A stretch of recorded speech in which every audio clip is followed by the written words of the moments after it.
Dans un monde où les besoins vont croissant, où les appareils électriques se multiplient, où l'énergie électrique prend un rôle de plus en plus grand, du jouet enfantin au moulin à café et à l'aspirateur domestique, dans un monde où tous les gestes la sollicitent, la consommation d'électricité doit chaque année battre ses propres records.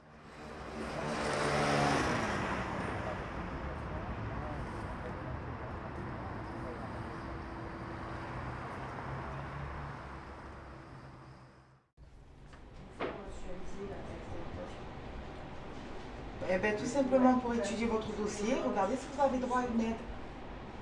Nous aidons les personnes qui ont des difficultés au niveau énergétique, au niveau administratif aussi. Donc le matin, ils peuvent venir sans rendez-vous, ils peuvent venir nous voir pour des papiers à remplir, pour des papiers qu'ils n'ont pas compris. Et tout ce qui est énergétique pour des simples coupures, pour des problèmes de facture. Au niveau avec l'eau, l'EDF et Engie. Beaucoup de retraités, beaucoup de personnes qui sont au RSA, qui sont dans la précarité. C'est pas toujours évident parce que quand ils sont groupés, les personnes, on leur demande la moitié de leur dette. Et des fois, ils peuvent pas. Des fois, sortir 400, 500 euros, ils peuvent pas. Et quand c'est des personnes âgées qui ont que quoi, 500, 600 euros de retraite, ils ne peuvent pas tout assurer. Leur loyer, l'EDF, le manger pour le mois, ils ne peuvent pas tout assurer. Donc c'est dur, c'est très dur pour eux. L'Électricité de France organise dans son centre d'information situé 45 boulevard Paul Pétral à Marseille une exposition chauffage où sont présentés des radiateurs indépendants à gaz et des poêles électriques à accumulation. En fait ici, j'étais venu voir finalement, au contact de professionnels de terrain, le traitement de cette question de la précarité énergétique. Savoir, tiens, comment c'est pris en quoi? Comment c'est pris en compte et comment on essaie, ce phénomène dont tout le monde parle, comment on essaie de le résoudre. La précarité énergétique, on ne l'a pas découverte un matin en sortant dans la rue et en observant que de plus en plus de gens avaient froid. C'est quelque chose qui vient qualifier une situation à partir d'indicateurs.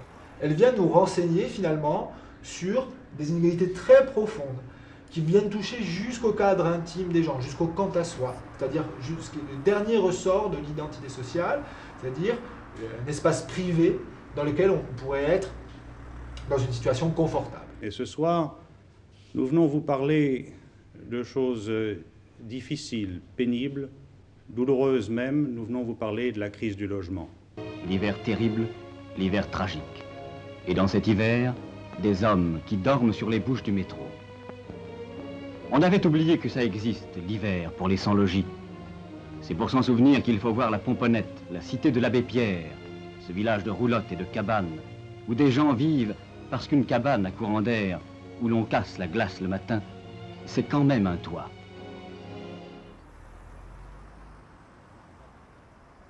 Souvent, ce ne sont pas les comportements des ménages qui sont en cause, ce sont les logements dans lesquels ils vivent, les équipements auxquels ils ont accès, d'accord? Et surtout l'étroitesse de leurs revenus. Si on a des revenus étroits, on n'a pas accès à un marché du logement de bonne qualité.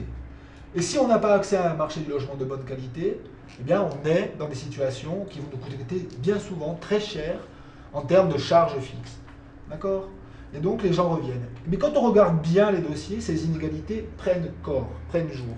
Parce qu'on voit qu'il y a des gens qui ne viennent demander des dossiers qu'une seule fois. D'accord? On pourrait dire, super, on les a aidés et ils s'en sont sortis. Mais c'est pas si simple. Parce que finalement, quand on regarde les profils des gens qui s'en sont sortis, on ne peut pas dire que c'est l'action de l'État toute seule qui a fait qu'ils s'en sont sortis.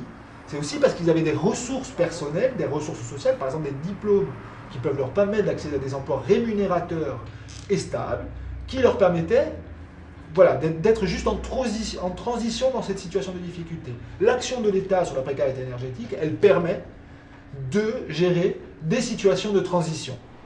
À la Ciotat, allez, est-ce que vous voulez que je vous donne un rendez-vous pour la Ciotat? Alors moi, j'ai le plus beau parcours. Je le dis, je suis fière.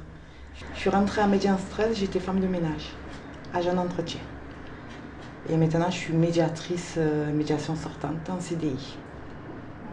Donc, je suis diplômée, je suis secrétaire comptable informaticienne.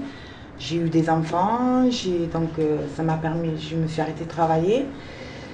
J'ai repris en tant qu'agent d'entretien. Et il m'est arrivé un petit accident ici en ayant une tendinite et la directrice n'a pas voulu me casser mon contrat. Donc j'étais un petit peu là, au comptoir. J'étais un petit peu au comptoir et puis après, petit à petit, j'ai fait 3 jours de formation en bureau pour faire le PSP, c'est ce qu'on appelle, remplir des dossiers, remplir des papiers pour les gens.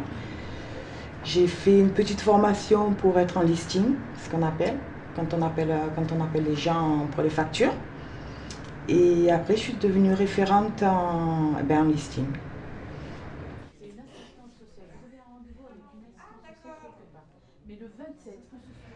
Le principal résultat de cette recherche, c'est que finalement, ici, on assiste à quelque chose qu'on pourrait appeler une recomposition de l'action de l'État en matière d'aide sociale. Comme EDF et GDF sont devenus des entreprises privées, mais qu'elles ont conservé des consommateurs pauvres, avant c'était des usagers pauvres, maintenant ce sont des consommateurs pauvres, eh bien, il faut se doter d'organes spécialisés où on va traiter spécifiquement, non pas dans des boutiques bien siglées EDF, mais dans des lieux de médiation sociale comme celui-là, une population de consommateurs qu'on va traiter comme des consommateurs spécifiques, des consommateurs pauvres qu'on va éduquer. Et c'est bizarre, parce que pas loin d'ici, à quelques rues, d'ailleurs même sur la même rue, boulevard de Paris, on a une boutique EDF, toujours en ruine, qui a fermé il y a quelques années, et qui a donné finalement, une fois qu'elle a fermé, bizarrement, ce lieu-là a ouvert.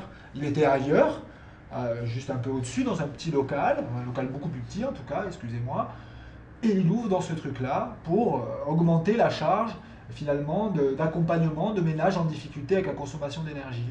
Juste après la libéralisation définitive du service public pour le service de détail aux particuliers, c'est-à-dire en 2007, c'est l'ouverture à la concurrence pour les particuliers du marché de l'énergie, et peu après, EDF ferme sa boutique-là et ouvre, en tout cas participe à ouvrir, un lieu d'accueil pour les consommateurs pauvres.